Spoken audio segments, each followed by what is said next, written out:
tahun 2025 menjadi awal dari babak baru kekuatan militer Indonesia.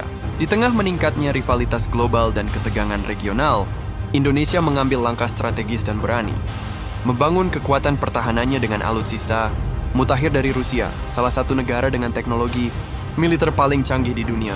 Lewat kemitraan pertahanan strategis yang diperkuat dengan transfer teknologi dan pelatihan bersama, Indonesia kini mengoperasikan 5 alutsista unggulan Rusia yang menjadikannya kekuatan baru di kawasan.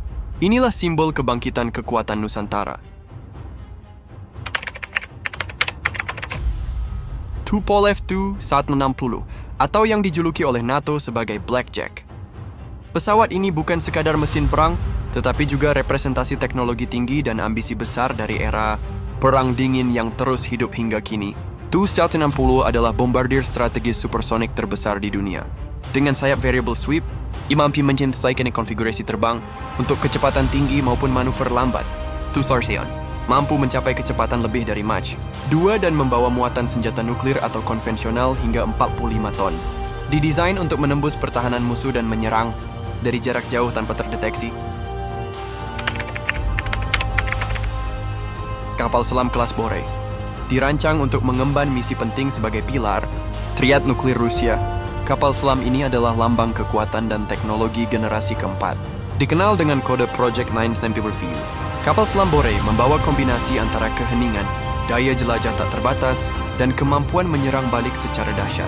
Dengan panjang mencapai 170 meter, dan berat lebih dari 24.000 ton saat menyelam penuh, monster laut ini mampu menyelinap tanpa terdeteksi di bawah lapisan samudera terdalam.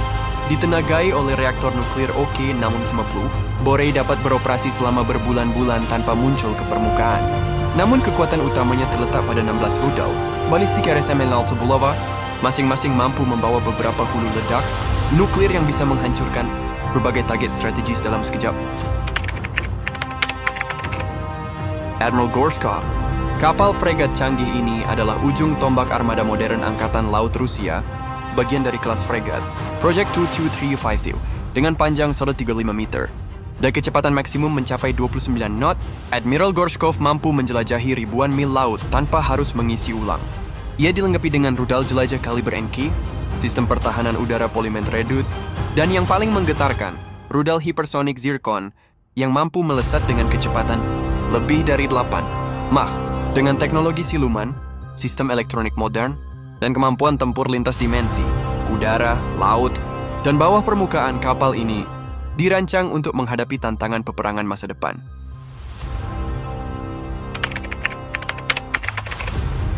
S-500 bukan sekadar penyempurnaan dari pendahulunya, rudal S-400, tetapi lompatan besar dalam kemampuan pertahanan.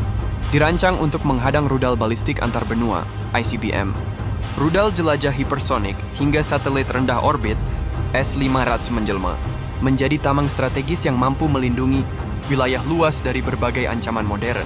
Dengan jangkauan deteksi hingga 600 km dan kemampuan menembak sasaran pada ketinggian hingga 200 km, sistem ini diklaim mampu menyerang hingga 10 target secara bersamaan, termasuk pesawat siluman dan senjata hipersonik.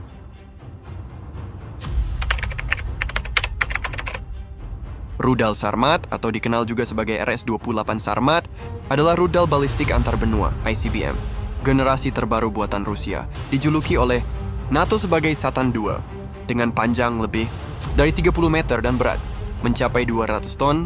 Sarmat bukan sekadar rudal biasa. Ia adalah simbol dominasi strategis, mampu membawa hingga 15 hulu ledak nuklir. Sekaligus setiap satu cukup untuk meratakan kota besar dalam sekejap mata. Daya jelajahnya luar biasa, lebih dari 18.000 km. Ia mampu menyerang target manapun di bumi. Sarmat adalah perisai sekaligus pedang, alat penangkal sekaligus ancaman global. Sebuah pengingat bahwa dalam permainan strategi dunia, satu rudal saja bisa mengubah segalanya. Akuisisi besar-besaran alutsista dari Rusia bukan sekadar transaksi militer, tapi bagian dari Grand Strategy Indonesia 2030, yaitu membangun kekuatan pertahanan berkelas.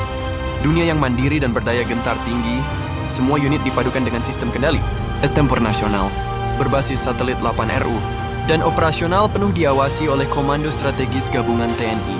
Selain meningkatkan daya gentar, Indonesia juga mengembangkan industri pertahanannya sendiri lewat lisensi, perakitan, dan transfer teknologi dari Moskow ke Bandung, Surabaya, dan Serpong. Indonesia bukan hanya pembeli, tapi mitra sejajar.